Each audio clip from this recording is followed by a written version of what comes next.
If there's one thing Italians take seriously, it's pasta. The average Italian eats 51 pounds of this stuff per year, compared to just 15 for the average American. Although there are many shapes and sizes of pasta. I mean, there's rigatoni, there's cavatelli, there's spaghetti, there's God knows what this thing is.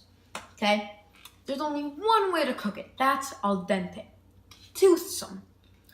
It has a bite to it. You chow down on it. It's not like bleh. Pasta cooked the Italian way to an American may seem raw and crunchy.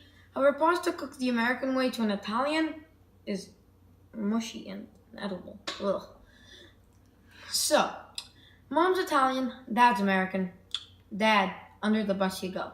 For my experiment, I wanted to take a look at how drying temperature would affect the texture of the cooked pasta given the same pasta shape and cooking time.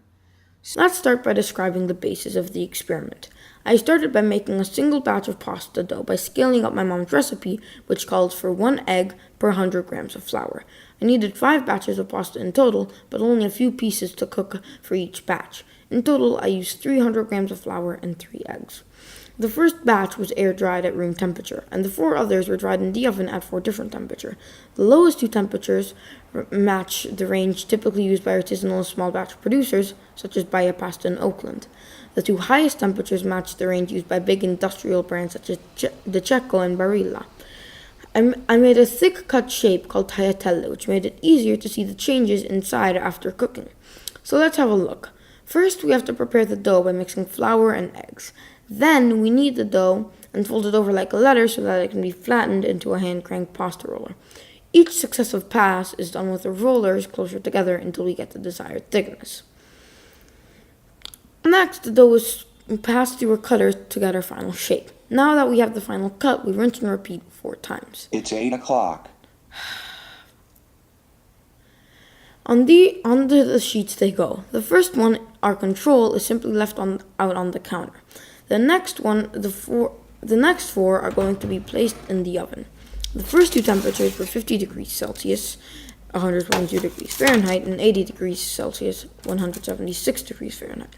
The last 2 were 100 degrees Celsius, 212 degrees Fahrenheit, and 120 degrees Celsius, 248 degrees Fahrenheit. All oven-dried batches were dried for 1 hour on the same rack. Gotta keep things as consistent as possible. So, since we only had 1 oven and I'm not allowed to stay up until 3 a.m., I asked my dad to help. Happily, he was willing to help. Good thing I didn't tell him I planned on throwing him under the bus in this video. Night 2. So time to do the cooking, photography, and tasting. We have a lighted magnifying glass, an alligator clip rig that is normally used for soldering electronics and components. Resistors, cooked pasta, same thing. Pro tip, clean your alligator clips after each use. Let's get cooking. For each batch, we're using 2 cups of water and 1 teaspoon of salt. The water is brought to a rolling boil and a few strands are placed in the pot fully submerged. We pulled out a sample at 4 minutes and at 9 minutes. Without draining it, we cut a piece in half and mount it on the alligator clip. When you look closely, you can see the uncooked portion in the center. In Italian, this is called the anima, which means soul. So if you cook your pasta for too long, you could say it's given up its ghost. Do you hear me, Chef Boyardee? Your SpaghettiOs have no soul! I tasted each batch, and what I found is that the higher the drying temperature, the more crumbly was the pasta. For the highest temperature, its consistency was like a cracker. What? Not even Olive Garden would serve crackers Alfredo. Or maybe they would. To try to understand what's going on, I asked my friend Dario Barbone, an Italian co-founder of Baya Pasta, about this. Fun fact, before he started making pasta professionally, he was a molecular biologist. I had to track him down in Paris, where he was kind enough to take a quick break from taunting the French in order to speak with us. Dario? Hi there, it's Dario from Baya Pasta. I'm in Paris right now. See the background? I'm in Paris. Some Bateau-Mouche over there, the River Seine.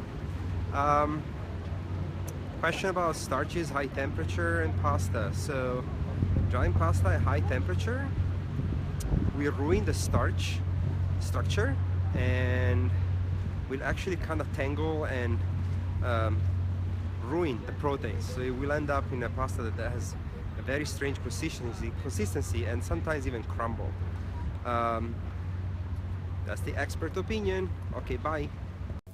He also sent me a link to a study done with much more sophisticated equipment: a rapid viscoanalyzer, a differential scaling calorimeter, an X-ray diffractometer, and a polarized light microscope. I asked my dad to buy me these things, and he just said, "Get a job, you little punk. When I was your age, blah, blah, blah, blah, blah, blah, so on, you know the drill, blah, blah, blah, blah, blah, blah."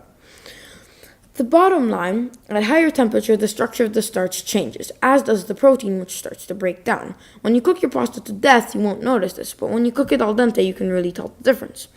One interesting thing I noticed while researching this project: for the exact same size of the Cecco pasta sold in Italy, there are 2 cooking times shown on the package. Al dente, 10 minutes, totally cooked at 12 minutes. For the American package, the total cooking time only shown as 12 minutes. Al dente is not even mentioned. Come on, Italy, help us out here.